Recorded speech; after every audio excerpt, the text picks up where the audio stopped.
Do you ever suspect that life is a one-sided game run by some invisible mastermind? That you're merely a pawn on his chessboard, moved around by his will and his whim, without any real choice of your own? Do we really have free choice? Or are we merely passive little puppets with God pulling all the strings? Today we're going to take a closer look at this matter of our free will and see if we can get off this chessboard. Welcome to The Evidence. I'm Dwight Nelson.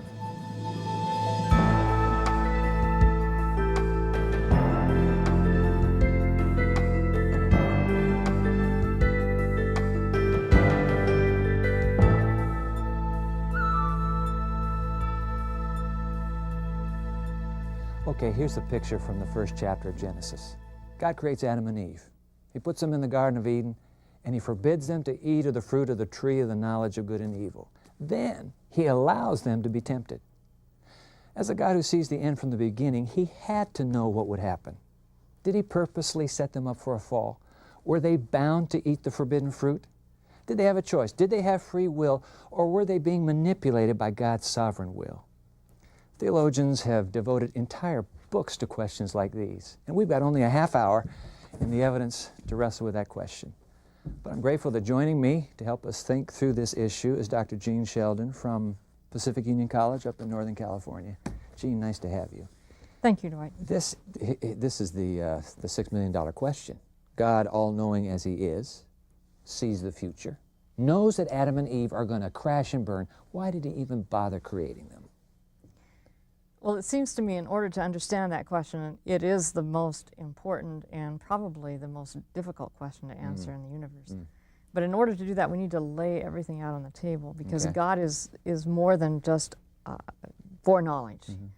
He has power, foreknowledge, and moral character. Okay. Now, power is something that's very important, and we tend to think about God in terms of being all-powerful. He can do it all. He can do it all. Yeah, everything. And He knows it all. The idea that He knows it all. And then moral character. But when we talk... When you say moral character, what do you mean? Moral character meaning that what drives God may not be power, may not be foreknowledge, but some idea? but may be the way He is. And in terms of love, in terms of truth, honesty, and in terms of freedom. Okay. And if that's the case, maybe it complicates the picture somewhat. So God has all those three: power, foreknowledge, moral character. And He still creates Adam and Eve, knowing they're going to crash and burn. So what's going on? Well, it seems to me that if His ultimate goal is to not have beings that are programmed but freely love Him, then perhaps what drives Him then, as I said, is His character, and that controls His power and His foreknowledge. So what part of His character is controlling this? I mean, what's at work here? He has a tree. Okay, I mean, we have the story. He has a tree. And He says, don't go to the tree. What's He doing? I mean, it's like telling a child, I have two kids, and when they were young, stay away, and the moment you say stay away, the child goes. So God has set them up for failure. What's going on here? He's also set them up for choice. So it's the issue of choice. The tree's there for choice. In what way? To give us the privilege of saying no to God. So it's like a voting booth. Yeah. Yeah. You go to the tree, no. Stay away from the tree, you're saying yes to me. Yeah. And that is all driven by a sense that true morality cannot exist apart from freedom of choice.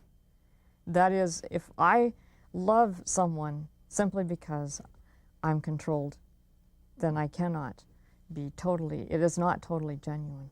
And Jean, this isn't only a theological concept, is it? It's a political concept. We talk about democracy where you have choices. We're big on choices. Yeah. So God apparently is big on choices too. But I wonder how many who go to the voting booths are really making a freely given, thoughtful choice, or whether they're just following the crowd. And would that be true morally as well? Exactly. Yeah. Yeah. This whole issue of human freedom and choice, I want to come back to that. And I want to invite somebody to join us when we come back. We'll have Dr. Frank Gonzalez joining us with Dr. Jean Sheldon. Stay right there. We'll be right back.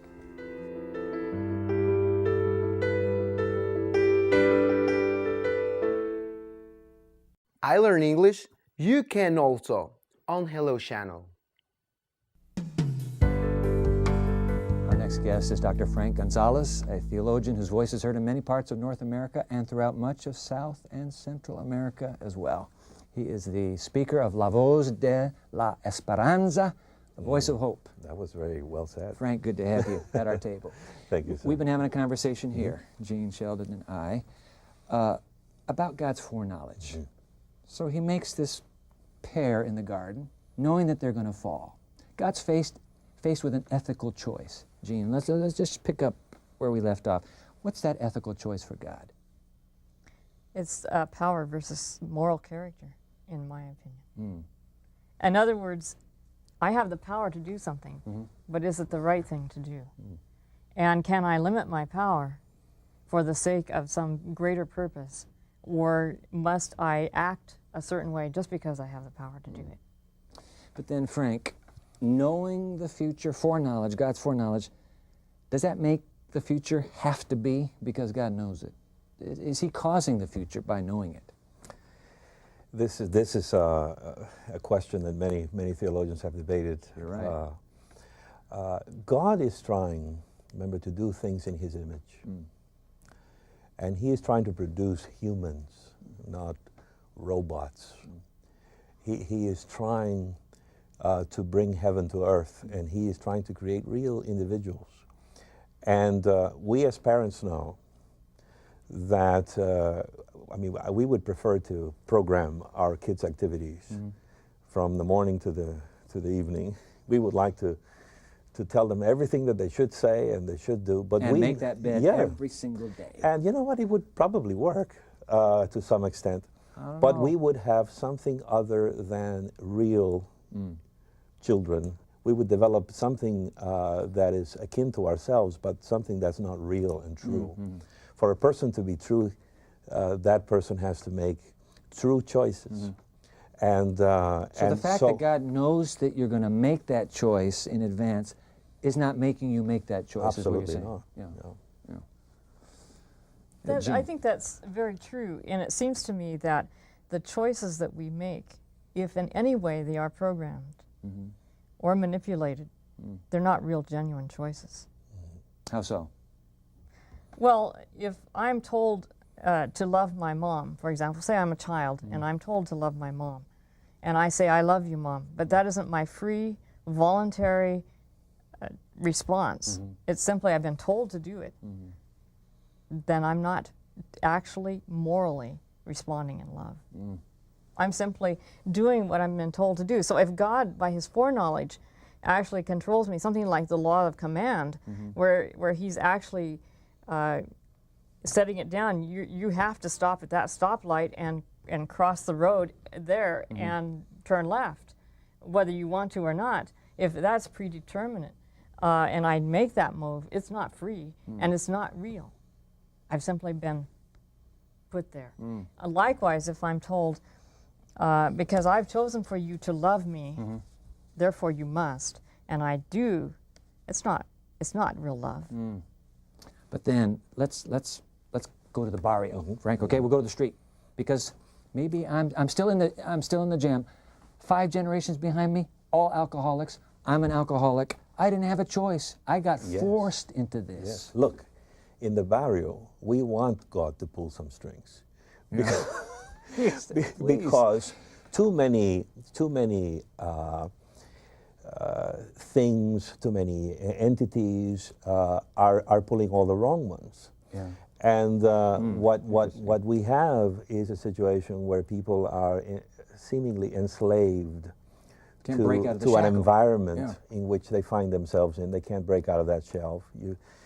All of the studies demonstrate that if you're the son of an alcoholic, you have the proclivity, not only in terms of having watched the modeling of a father doing it, but actually genetically, you have a proclivity.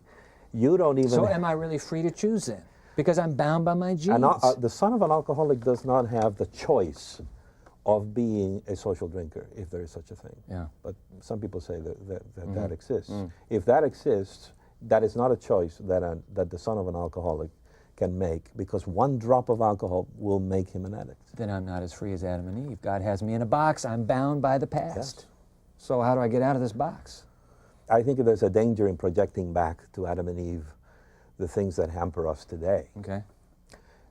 We can talk about that, but clearly they came from a non-dysfunctional father and a non-dysfunctional background, and they weren't hampered with the things that we are hampered with, and they didn't have the pulls and the tugs in their soul and in their system that the kids have today. And it seems Jean. to me that given that God gave us the freedom of choice as part of his image, then we have the freedom to create our children with all kinds of problems and thus limit their freedom and actually shortchange them in terms of the image of God. And it seems to me that that's what has happened generation after generation, is that instead of creating our children in the image of God, we have actually had the freedom to degenerate them. And freedom to do what? Because our moral clarity is impaired. You know, when I came to this country, one of the sayings that took my attention was that one that says, and it's very American, as American as apple pie. You won't find it any place else in the world. Really? There but for the grace of God go I. It is an admonition, because our instinct when we see bad people doing bad things and atrocities being committed is to say with a tone of moral arrogance, oh, I'm glad I'm not like them, you see. So when we watch the Kosovo massacres and the Serbs and the Albanians at each other's throats and War in Iraq. burning the villages or this or that, we say, we're not like them. But see, no one burned the homes in our village. No one killed our parents. No one violated our women. We did not grow up with being fed stories of atrocities from the time of the Ottoman Empire. And so when you have been subjected to certain situations, that becomes part of your moral vision. It does, and it's a part of your the baggage that you carry into the future. Absolutely. And I want to come back to the moral implications, Jean and Frank, of that baggage. We need to take a break right now. Look, if we've really lost moral freedom because of the sins of our parents, we're talking about the genetic code, our grandparents, great-great-grandparents, whoever, is there any way to regain that free human choice? That's going to be our question when the evidence continues in just one moment.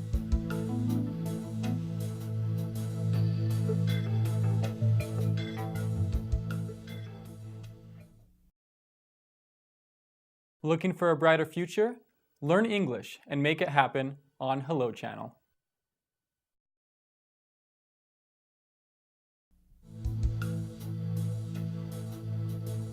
I'm here with Dr. Jean Sheldon and Dr. Frank Gonzalez. We're talking about temptation and free choice. All right. You both agree that we've been programmed with this ability to choose within our human system. God values it, Jean. I think you said he values it. It's an ethical value. He cannot live without it. Let's talk about moral choices, Frank. With all the genetics behind me, you used once, I heard you talk about a room. Yes. I like that metaphor. Share that with me again. It's not original with me. It's Okay. professor, I don't know which professor I had, but I think it's a classic illustration to show that even though we have this free will, it is severely impaired by what we've talked about, heredity, things that happen to us and so forth. And it is akin to telling a person, go into this room. In this room, it's pitch dark, but you will find that there are these bottles, and all of the bottles have venom but one, which is clearly labeled. We want you to drink, of course, the non-poisonous one. Now the person has a choice, you know, somewhat of a choice. The bottles are there, they're clearly marked, but there's a problem that is impairing that choice, which is the lack of light. There's no light in that room. There's no light in that room. So you have to choose in the dark that one bottle that is life. Yeah. Now, how does that illustrate our moral dilemma? Well, the way that hits me is that, hey, we need something that will turn the switch on, so that choice will be truly free. Because if I can see things clearly, if I can have the moral clarity, if I can see those bottles for what they are, then and only then am I in the position to make a real, free, and empowered decision. That's a fascinating point, because that would suggest that actually, Gene and Frank, God's intervention in the human experience is an act of freeing rather than binding. He's actually enabling us It's also to make a free enlightening. choice. Yeah. How has God intervened in the human situation? I mean, what does that take us to? You know what just came to me? What? Free will is not only, free there is not only an adjective, Yes? it's a verb. Free the will. Oh, I like that.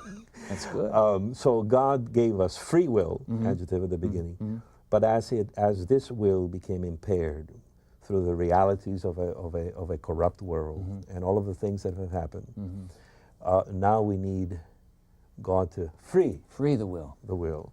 Ooh. And the statement of the Bible, the good news is that God has done that, that He has taken responsibility, that He did send His Son, that something cosmic, something for every person happened there. And that had and all of that somehow contributes to my human freedom Yes. to choose. In fact, John, the gospel writer, uses, going back to our light metaphor of the room, he uses that verb. He says, He is the light, talking about Jesus, which lighteneth every man that cometh into this world. And consequently, something happened with the coming of Jesus that is meant to liberate us from even our free will, which is no longer free to make the right, the moral, and the clear choices as it was for Adam and Eve. So, Gene, how do I, as a human creature, respond to that God act that Frank has just described? I mean, what do I do? First of all, I think Jesus talked about being drawn by the light. Yes. And Jesus is the light. And as a revelation of the character of God, He draws us to the Father, actually, through Himself. So His words, you shall know the truth, and the truth will make you free, means that our focus then has to be on Him as the light of the world. And Is that drawing that God is exerting on me, is that still honoring my free choice? well, certainly light can shine on you, you may reject it. And it seems to me that we need to go back a little bit maybe to the fall and to recognize that what happened in the Garden of Eden wasn't just about an apple or a fruit, but it was about the ingestation actually of certain concepts about God and about personal value that set us up for all the addictive behaviors and all of the blaming and the guilt that we have gone through. And that by Jesus coming and enlightening us regarding those very basic concepts about ourselves and about God that we have bought into, then we can be set free. And once we value ourselves, we're less likely to take those bottles of poison. Because I think God could even shine light in the room of those bottles, and we still choose. Still grab for the Still grab the poison. X on the That's bottle. Yeah. So Frank, what do I do? Okay, so I'm the one seeking this ultimate freedom. What do I need to do? There's something you need to look at. I mean, the Bible is the only book that I know that says that something can happen to you by just looking. Look at what? What should I look at? In Isaiah, God says, "Look at me and be ye saved." But in the New Testament, it's more specific. It has to do with the cross. Yeah, how do I look at the cross? Behold the Lamb of God. So how do I do that, though? Come on, I'm a skeptic, and you're enticing me. I want to do something. Well, what do I do?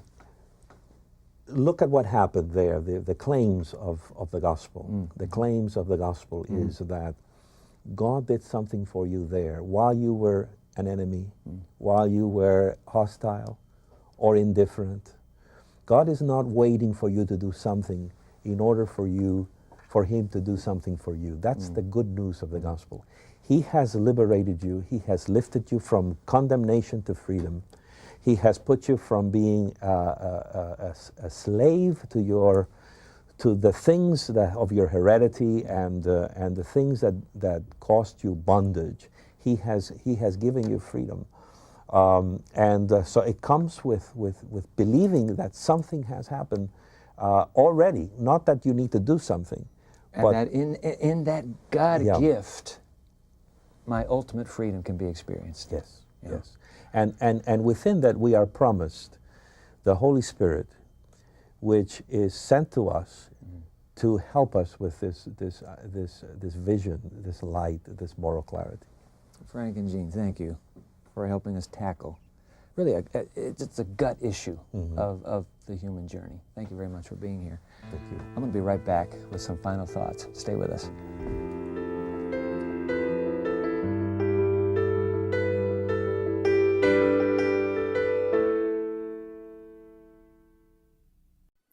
Learning a new language can be difficult and discouraging, but it doesn't have to be.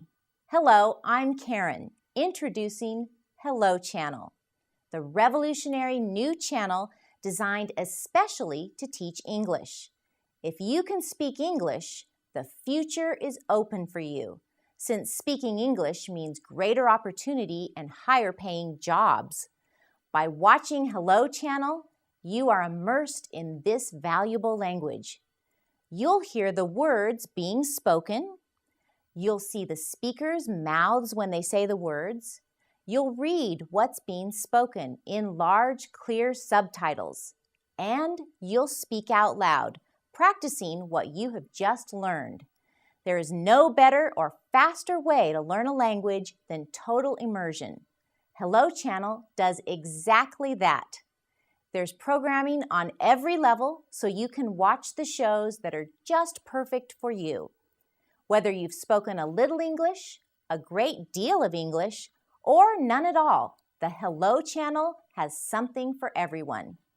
Join us for a convenient, affordable, and fun way to shape your future. There's so much in store for you if you'll just say hello.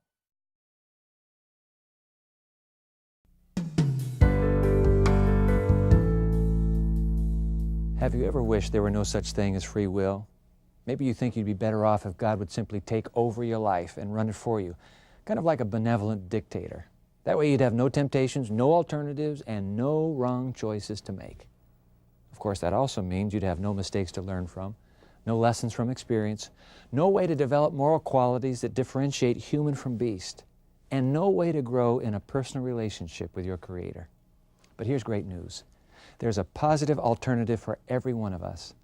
By believing in Jesus Christ and depending on His saving grace to free us from bondage to our sinful nature, we can find the kind of liberty God intended for human beings to have when He created our first parents. This is truth, and this truth will set us free. I'm Dwight Nelson, and that's what I believe. Join us next time for more of the evidence.